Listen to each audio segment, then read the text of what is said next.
હોય ને માં 110 વર્ષની ઘરડી બુઢી માં બેઠી હોય ને, પણ દીકરો બહાર ગયો હોય ને અને જ્યાં હાકડ ખખડે ખડકીની ત્યાં તો માં ખાટલામાંથી બેઠી થઈ જાય. આમ નેજું મૂકીને કે આયો મારો દીકરો આવ્યો. અને ખરેખર માં જયારે કહે ને કે બેટા તું આવ્યો અને તું કે તારે તો એને એમ થાય કે હજી હું કઈ મોટો થયો નથી, હજી તો તું કહેનારી મારી માં બેઠી છે.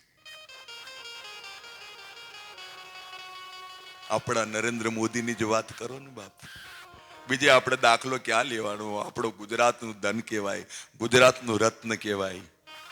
જ્યારે જ્યારે પણ અહીંયા ગુજરાતમાં આવે ત્યારે માના ચરણારવિંદના આશીર્વાદ લેવા જાય છે અને એના આશીર્વાદનું પરિણામ છે. ને તો એક ચા વાળો વડાપ્રધાન ન બને. પ્રત્યક્ષ દાખલો છે. માના આશીર્વાદ શું ન કરે? માનો આશીર્વાદ છે ને તમારું ભાગ્ય બદલી નાખે.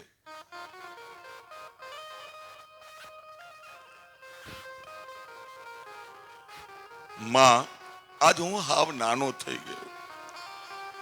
મુખે બોલું માં મને હાચે નાનપણ હા ભરે, મુખે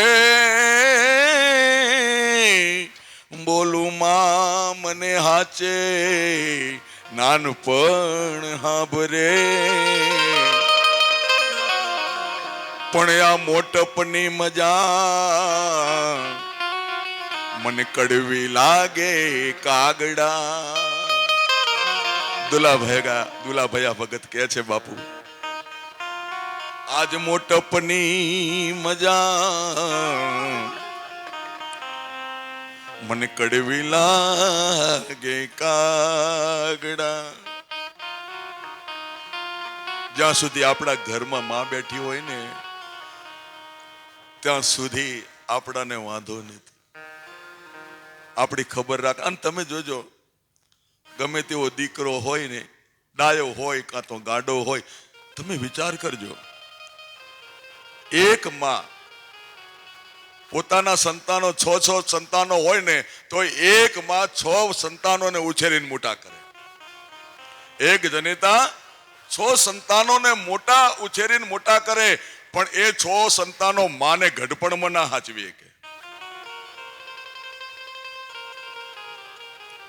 કદાચ પૂર્વજન્મના કઈ ઋણાનું બંધે એ માના કુખે કોઈ અપંગ આત્મા આવી ગયો અને શરીરમાં હાથ પગ ચાલેવાના હોય અને શરીર હાવ પેલું થઈ ગયું હોય અને અર્ધ મરેલી દશામાં કદાચ બાળક અવતર્યું હોય ને તોય માં એને આમ ઉપાડીને ફરતી મેં જોઈ છે બાપ.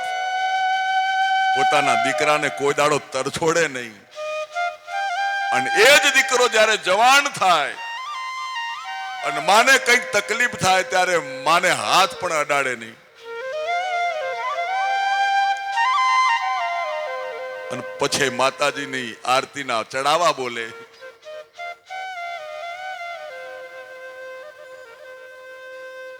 ધજાઓ ચડાવવા માટે સંગ લઈને જાય. બોલ મારી અંબે જય જય અંબે, બોલ મારી અંબે. ડુંગરાવાડીને મનાવા જાય, કઈ કરતા એ ડુંગરાવાડી ડોશી રાજી થાય. પણ એ ડોશી એમ કે છે કે એ જીવ, હે દીકરા, આ ઉમરાવાળીને રાજી કરીને આવ્યો હોય તો જ અહીંયા આવજે. જો ઉમરાવાળી રાજી કરીને ના આવ્યો હોય ને તો મારે કઈ તારી જરૂર નથી બાપ. આમ આપણા લાલજીને વ્રજની વનિતાઓને ગોપીઓ એક વાટકી છાસ ની લાલચ આપી અને લાલજીને નચાવે. તમે વિચાર તો કરો,